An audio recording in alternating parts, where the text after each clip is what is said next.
आने पर है, पर पूरे देश में ये देश का वातावरण खराब करने का काम आपने किया है, ऐसा भाजपा लगातार बताती आई है। क्या कहते हैं आप, क्यों करते हैं आप ऐसा?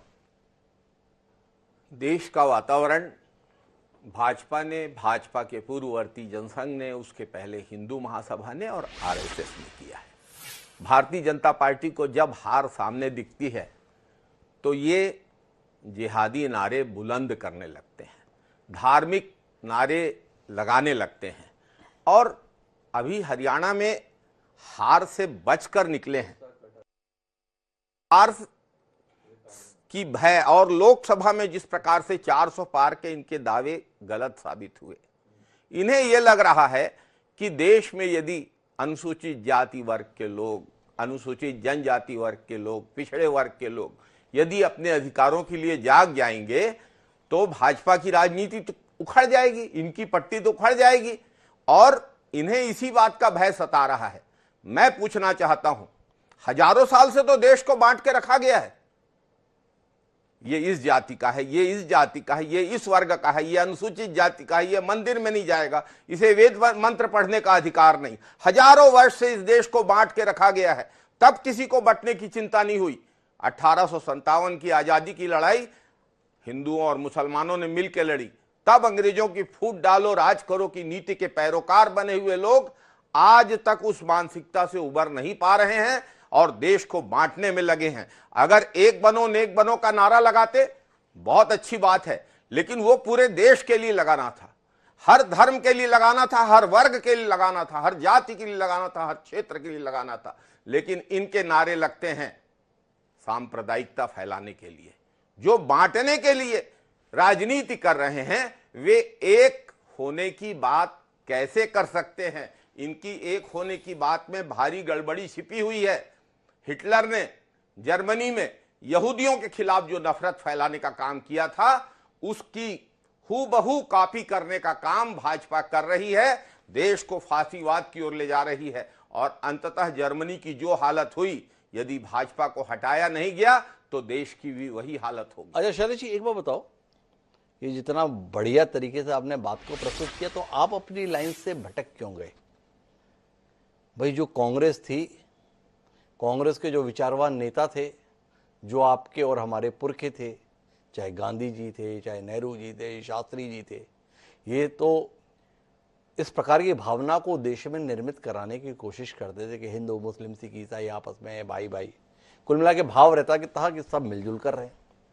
जाति के संदर्भ में आपने कितना बढ़िया तरीके बताया। आप बड़े विचारमान है ना, पढ़ते लिखते रहते हैं, तो आपने बताया हजारों साल से जाति के आधार पर किस तरीके से समाज को बांटने की कोशिश हुई। आपने अंग्रेजों के संदर्भ में भी हमें बताया कि देखो उन्होंने फूट डालो राज करो की नीति अपनाई। ये अंग्रेजों की नीति अचानक कांग्रेस क्यों अपनाने लगी? क्यों राहुल गांधी को बांटने की राजनीति अचानक भाग गई? भारतीय जनता पार्टी पर आरोप लगता है कि उसने समाज को हिंदू मुसलमान में बांटने की कोशिश की, आपसे इसका तोड़ नहीं निकला, तो आपने कहा हिंदू समाज को ही बांट दो, छिन्न भिन्न कर दो।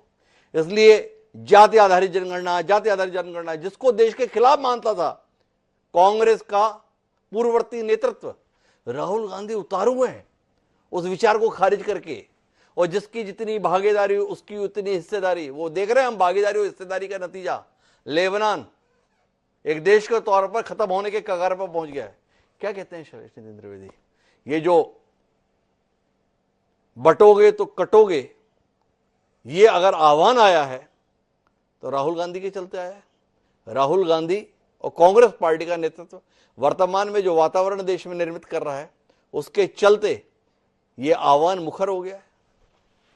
सामाजिक न्याय की बात करना, दबे कुचलों के हितों और हकों की बात करना बांटना नहीं है। कांग्रेस ने शुरू से, महात्मा गांधी ने बहुत बड़ी लड़ाई लड़ी, एक सामाजिक आंदोलन अनुसूचित जाति वर्ग के लोगों के लिए लड़ा, महिलाओं को आगे लाने के लिए बहुत बड़ी राजनीति की, जिसका परिणाम है कि सरोजनी नायडू, एनी बेसेंट जैसी महिलाएं देश की आजादी की लड़ाई में उभर के सामने आई। अरुणा असफ अली को नहीं भूल सकते। 1942 में जब पूरी कांग्रेस के नेता गिरफ्तार कर लिए गए थे, अरुणा असफ अली ने जाके तिरंगा झंडा फहराया था मुंबई के ग्वालियर टैंक मैदान में और कांग्रेस के अधिवेशन की अध्यक्षता की थी। मेरा निवेदन मात्र इतना है कि किसी के अधिकारों की बात करना, सामाजिक न्याय की बात करना, उन्हें बांटना नहीं है। कांग्रेस का संदेश बांटने का संदेश नहीं है। कांग्रेस का संदेश सबको अधिकार देने का संदेश है, समानता का संदेश है। और इस समानता के संदेश में अगर किसी को बांटना नजर आता है, दरअसल उन्हें जो उनके विशेषाधिकार हैं वो खतरे में नजर आते हैं। नाथूराम गोडसे ने अपनी किताब में लिखा है, मैंने गांधी को क्यों मारा। उसमें उसने कहा कि ये 40 साल के अपमान का बदला था। 40 साल से क्या अपमान कर रहे थे गांधी जी? गांधी जी जब दक्षिण अफ्रीका से मुंबई आए तो कांग्रेस के अधिवेशन में उन्होंने जाके कहा कि मुझे कोई काम दीजिए। बोले यहां कोई काम नहीं है, भाषण देना है, कागज प्रस्तुत करना है। गांधी जी ने कहा कि मैं यहां पर पाखाने साफ करना चाहता हूं। और गांधी जी ने उस दिन से जो सामाजिक परिवर्तन की शुरुआत की वो नाथूराम गोडसे को अपमान प्रतीत होता था। शैलेश जी, ये दायित्व निभाने के लिए आप तैयार हैं? चिंतामणि जी ने ये दायित्व आपको सौंप दिया। चिंतामणि की बात पे मैं घोर आपत्ति लेता हूं। जिस देश में स्वामी विवेकानंद, जिस देश में शंकराचार्य, जिस देश में गोस्वामी तुलसीदास, महर्षि ऋषि मुनि हुए हैं, आध्यात्मिक नेतृत्व के दिवालियेपन की बात कर रहे हैं वे, घोर आपत्तिजनक बात है। इससे ज्यादा धर्म विरोधी बात कुछ और नहीं हो सकती। और एक मिनट शैलेश जी, मतलब उन्होंने ये कहा कि शैलेश नितिन त्रिवेदी जी बताएंगे कि दीपावली कब मनाएंगे, तो शैलेश जी का कहना है कि ये घोर आपत्तिजनक है। इतना नाराज हो गए आप चिंतामणि जी के द्वारा दिए गए सम्मान के प्रति?